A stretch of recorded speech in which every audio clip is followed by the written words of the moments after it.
So a lot of the guiding influences about how to advise the signs of the zodiac comes from the planets. They're like the spiritual guides that are there, and just they're there to guide. If you use them wrongly, you'll get all kinds of wrong karma. If you use them properly, you get the good karma. But the signs are just, they're there. Everyone has all of them. You get them accentuated differently, but how you use them is the using of things coming from the sun, the moon, and the planets. And it can make you, if you misuse them, you'll accumulate difficult things. If you're trying to meet someone and they're an Aries, you're going to have to meet them on an energy level in a good way. Or if you're fighting them, you'll end up with a fight. You see, they're ruled by Mars. So in the Western tradition, like in America and Canada, generally you read books and they'll say Uranus rules Aquarius, Neptune rules Pisces, and Pluto rules Scorpio. Well, those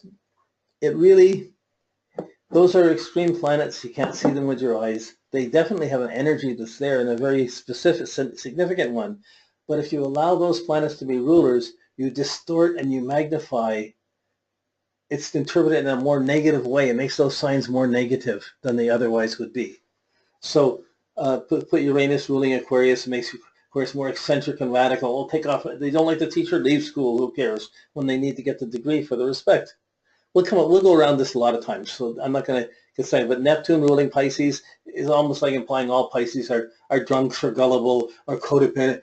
That even though that element is there, it's not as extremely there as Piscean as the Neptune would imply. So, and Pluto ruling Scorpio, Scorpios are just dangerous people. They could kill people. They're very harsh. They're very judgmental. And there's a fear of Scorpios. And these are not properly interpreted. The way these planets have been interpreted in Western astrology, Uranus, Neptune, Pluto, they were given social significance. Uranus is it's kind of like the Industrial Revolution. That's when it was discovered. Neptune was like sea travel and oil energy. And Pluto is like nuclear power, and airplanes and stuff. So they each built up a different kind of technology. This is where they would be. They would have a co-rulership of the winter signs, of the fall and winter signs. But I don't use them. They're there. You'll run across people writing about them, but usually you have to turn it back into being for the season, for the planets that you can see. So this is the design of how it's set up. The sun rules Leo and the moon rules Cancer. This is where the two start. The moon is the impressional Cancer pushing on feelings, and the moon representing memories and feelings affects the Cancer. That's Cancer's strong suit. Oh, this is feeling. Oh, let me feed you. Let me cook you. This is so nice. They want to care. The Leo is the proud and the big playful kid. It's like the big sun. The sun god is a playful god. Notice me. We're just playing. It's just life's a game. And these are, the sun rules the masculine Leo and the moon rules the reflective Cancer. So this sets the initial order up. On each side of this, there's a masculine Mercury in Gemini and a feminine Mercury in Virgo. So there's the projective mind in Gemini, the curious mind that talks about everything and puts their ideas out and talks about everything going on, knows everything, laughs at anything. Then you have the critical mind, the analytical mind in Virgo. So the Mercury rules Gemini and Virgo, but two of them, because they're square, don't necessarily get along that well. Geminis are free thinking and Virgos are critical thinking. Both are excellent uses of the mind. You'll find really brilliant people with their Mercury in Virgo or Mercury in Gemini, but totally different styles.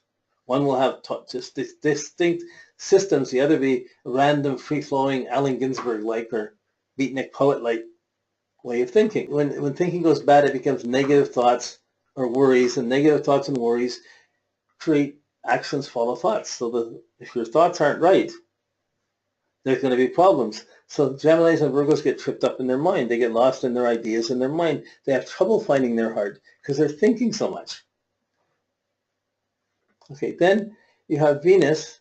Venus rules Taurus and Libra. So they're not opposed to each other. They're 150 degrees from each other, but the Libra is the projective Venus and the Taurus is the feminine Venus, the reflective Venus. So Venus and Taurus knows what they like. This feels good. This is beautiful. This is nice. This is comfortable.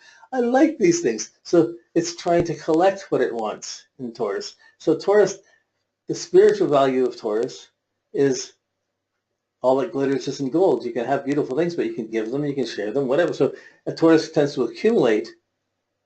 It's especially noble if the Taurus knows how to give the nice things it likes. That would be a real sign of a spiritually evolved Taurus. So, and these come at times, but the Venus and the style of Taurus is a big thing. Venus in Libra is the style of ideas, the value of ideas, sharing ideas, and the value in these things. It's a big thing. We can choose friends who like to listen to you, like to hear what you have to say, who share common ideas. Wow, that's a beautiful thing. So you can accumulate social enhancements, which is the Libra quality of including people and liking people and sharing ideas, or you get the practical things of the Taurus of having the things and the nice things you have. Both could be designers, but one would be much more tactile and physical. One would be much more idealistic, socially oriented. Okay. Then you get Scorpio and Aries, both being ruled by Mars. Mars is the projective, masculine Aries. Mars and the reflective, feminine Scorpio is ruled by Mars. So there's a projective Mars. Let's war, let's fight, let's go on impulse. And then there's, let's go to bed. I've touched you. We've been together. You're mine. We're in forever. Till death do us part. We're here. You're going away. It's that then you have the jealous, the over passionate, sometimes aggressive, sometimes jealous or revengeful Mars. So for Mars and Scorpio, if it's revengeful, it's bad energy. If you put out bad energy, bad things will come from it. If you learning how to put out good energy, trustworthy energy, noble energy, these are the challenges of Aries and Scorpio. And why Mars? It's enough to see the energy. You don't have to put the fear factor of Pluto into Scorpio. It's enough that it's judgmental and tends to be obsessive. It tends to be jealous. It tends to be judgmental. It can be passionate. And it puts its energy out in ways that as soon as it affects other people, it's almost like stalking. Scorpios almost are born stalkers. They're stalking. I want to be with you. You're it for me. We're destined to be together. We're together. Who are you talking to? Where are you going? What's happening? When it gets negative, it gets controlling in a negative way.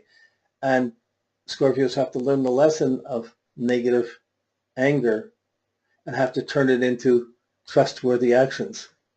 And there's spiritual lessons around each planet on how to evolve it from a low level to a high level.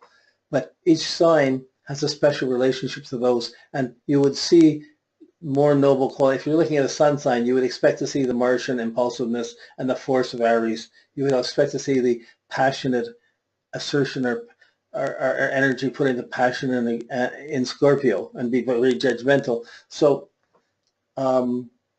we're just seeing another layer that's showing you more of how the signs unfold and linking it to the planets. Later on, you get into texting where the planets are. They're in the signs that's supporting them or fighting them. It gets into more complicated interpretations. Now, so you have your mom, your family, you have your ideas, you build up your intelligence, you get the things you want or you don't have the things you want. Then you start doing things about it and trying to act out in the world.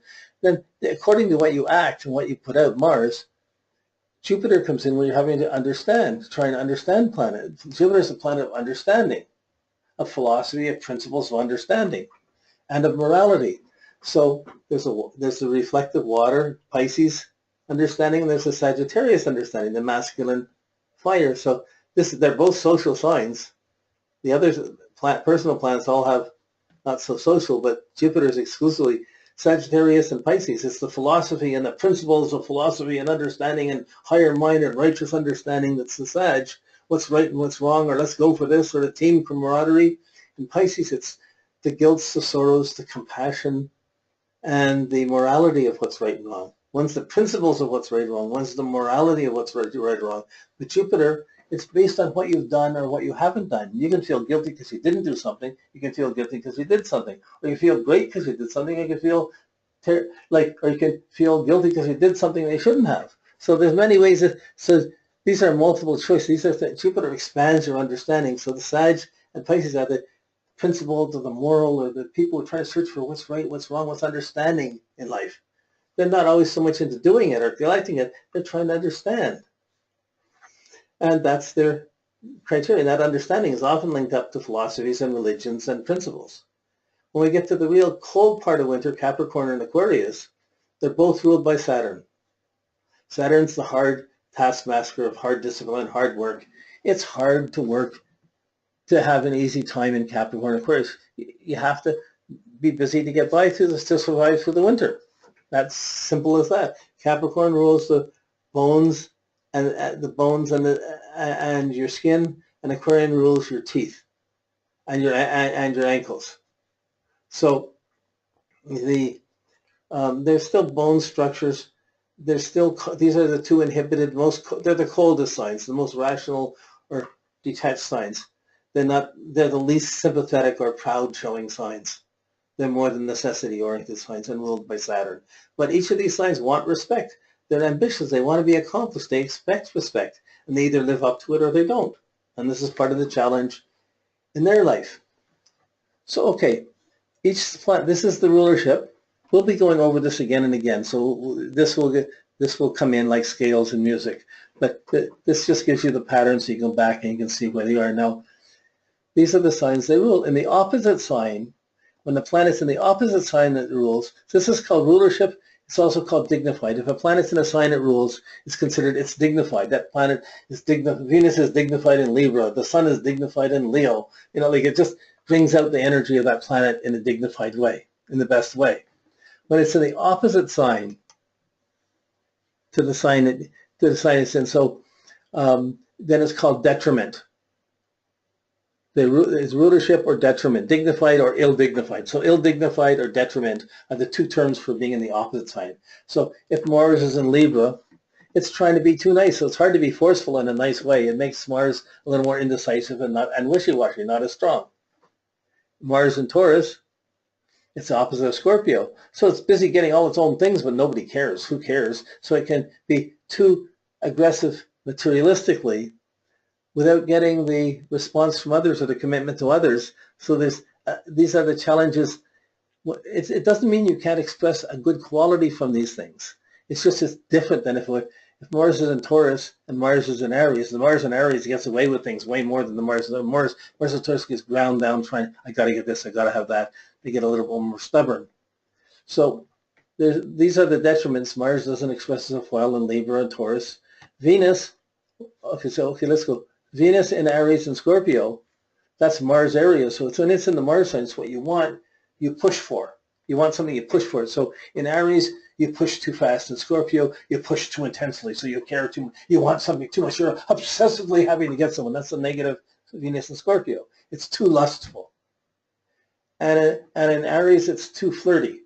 I want something, let's go for it. Let's try it. So both of these, one's too lustful and the other is almost, the expression would be too flirty or too, like Venus and Aries, a man or a woman can have that, so it's not about roles, but it's impulsive around making sex or doing things. It takes things on impulse. So it's harder to make stable relationships. So Venus and Aries can be flirty and always looking for the new hunt or the new person, but not always getting what they want. They go too fast and they spoil what they want by forcing it. Okay, Mercury, when Mercury is in Sagittarius or Pisces, these are the philosophical signs that are looking at the overview. When Mercury's there, it's thinking too much. It thinks it knows all the philosophy. It's just processing by its thoughts and its basic connections of relative thinking and associations. And it makes mistakes in judgment because it tends to exaggerate the thoughts. So Mercury in Pisces or in Sag exaggerate complicate and trying to explain things. They're trying to explain why they're guilty, why they're sorry, why it should be, but they're kind of gambling, and they often lose focus by knowing too much or saying too much. The opposite, when Jupiter's in Gemini or in Virgo, the philosophy and the morality of Jupiter ends up being analyzed and talked about too freely, and analyzed too freely, and analyzed excessively. So they both work. One makes the mind exaggerate, the other makes the philosophies too analytical or too mental, and you don't live up to them. So both of these places, these are the detriment when they're in detriments, and that's why. When you apply that to behavior, you can see all kinds of stories or ways that people can express these things, and you learn that by people and by watching charts and seeing and expanding your experiential reference for what these symbols are.